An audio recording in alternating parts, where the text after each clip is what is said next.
We're going to now talk you through the application of a simology wound. This is the wound we wish to apply to the mannequin. We've chosen one with the closest skin colour matching that we can from the range. And I'm now going to take you through the steps to apply this wound to the mannequin to create a realistic wounding. First of all, we need to think about the area it's going, and we need to glue our piece and the mannequin, and both the back of the piece and the mannequin receive glue. We're going to take our glue, which comes with glue and thinners, and we're going to mix it roughly 50-50. So we're going to take a little bit of glue and we will pop a little bit of glue in the lid. You don't need very much at all. And then we'll put 50 with thinners.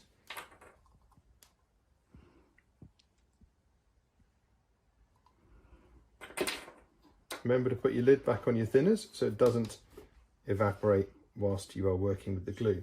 Taking one of your cotton buds, we're then going to put a thin layer of glue over the area of the mannequin where we wish to glue the wound. This glue will dry fairly fast and become translucent and mildly tacky. I'm now going to glue the back of the wound,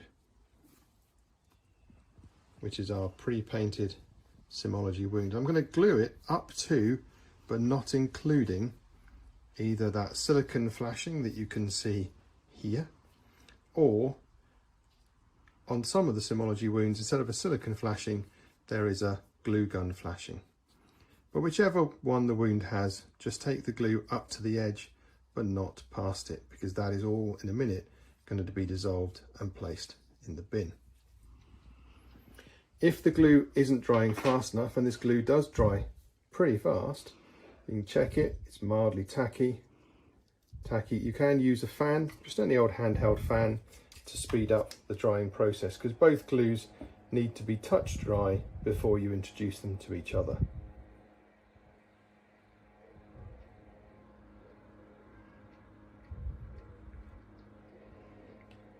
Any fan can be used, or just wait. Once the wound is dry, place it in the center of your glue. At this point, you need your application brush. And what you're going to do with this application brush is gently smooth out towards the edges, because you don't want any air bubbles under this piece.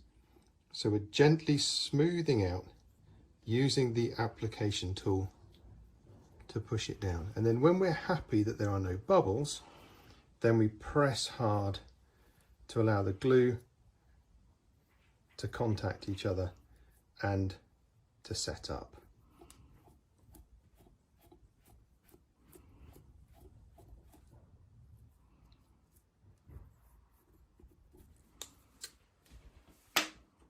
The next stage is now to make that wound blend perfectly to the mannequin. Here we need some of your locally sourced acetone, and we'll pop some acetone in the metal shot glass. Do not put acetone into plastic shot glasses, because it will eat them and dissolve them straight away. Using a brush from the paintbrush set, dip into acetone, and you just lift up the edge and you start to dissolve the thin translucent bold cap that exists before the flashing. With a pair of scissors, you can cut the flashing, which makes it easier for you to see how you are progressing as you peel the edge away. You need very little acetone. Do not swamp it. Just peeling and cutting with the brush.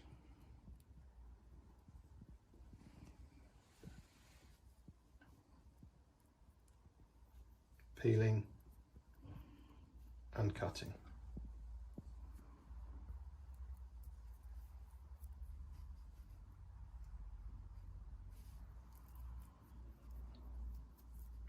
smoothing down any edges until the flashing is completely removed.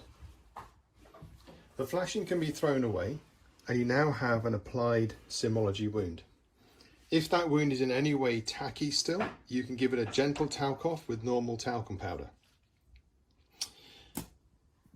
To finish off the pre-painted wound, we wish to add blood effects. And to add blood effects, just grab a baby wipe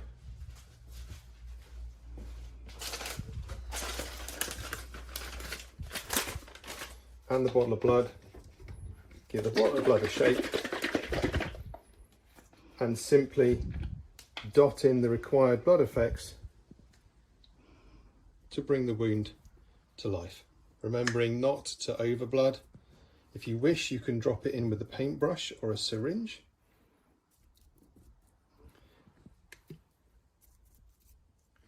A little trick, if your blood particularly beads when water touches silicone, then you can use a little bit of washing up liquid in your blood to stop the beading.